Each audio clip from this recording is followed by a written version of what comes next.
चलो ये बात हम मान लेते हैं कि किसी भी युद्ध को जीतने के लिए हाईटेक हथियार या फिर टेक्नोलॉजी से ज्यादा बहादुर और साहसी सैनिकों की जरूरत पड़ती है, जिसका सबसे सही उदाहरण है पहले रशिया और अब अमेरिका का तालिबानियों के हाथों हारकर अफगानिस्तान से निकल जाना। मगर साहसी और बहादुर सैनिकों की कमी भी एक बड़ी मुसीबत का सबब बन सकती है।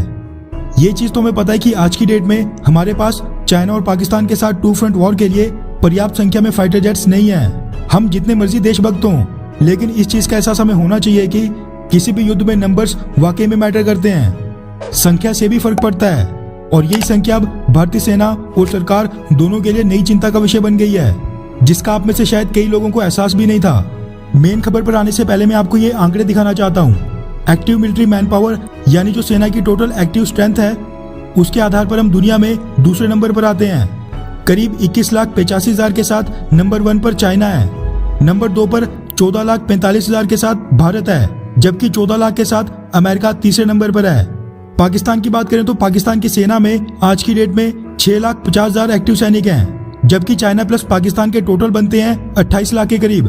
अब मैं ये नहीं कह रहा हूँ कि हम पाकिस्तान प्लस चाइना की बराबरी करने लग जाएं, लेकिन खबर ये निकल कर आ रही है कि अपने देश की सीमाओं और एरिया के हिसाब से अगर कैलकुलेट करें तब भी हमारे पास 1 लाख के करीब जवान आज की डेट में कम है। और ये मैं अपने से नहीं कह रहा हूँ, ये junior defence minister Ajay Bhatt ने संसद की पटल पर आधिकारिक तौर पर कहा है। रेफरेंस के तौर पर आप स्क्रीन पर द इकोनॉमिक टाइम्स के एक आर्टिकल का स्क्रीनशॉट देख सकते हैं। अजय भट्ट ने संसद को बताया कि इंडियन आर्मी में 90,000 के करीब जवानों की कमी है, जबकि 7,900 के करीब आर्मी ऑफिसर्स के पद खाली पड़े हैं। सेम यही हाल नेवी का भी है, जहां पर 1,190 ऑफिसर्स और 11,900 सेलर्स की कमी है।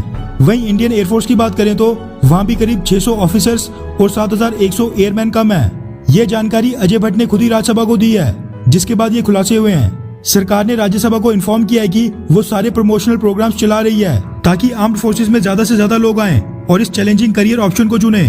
उन्होंने कहा कि सरकार द्वारा 6th और 7th पे कमीशन में सैनिकों की सैलरी बढ़ाना उनमें से एक है, यानी सरकार अपनी तरफ से पूरी कोशिश कर रही है। लेकिन आज की डेट में आर्म्ड फोर्सेस जैसे चैलेंजिंग करियर को यूथ नहीं चुन रहा है। शायद भारतीय सरकार के मंत्री अजय भट्ट आर्मी की रिक्रूटमेंट रैली में कभी नहीं गए, तभी उनको लगता है कि आर्मी ज्वाइन करने वाला यूथ भारत में कम है। वैसे अगर आपको मौका मिले या फिर मिलता तो क्या आप आर्मी ज्वाइन करते?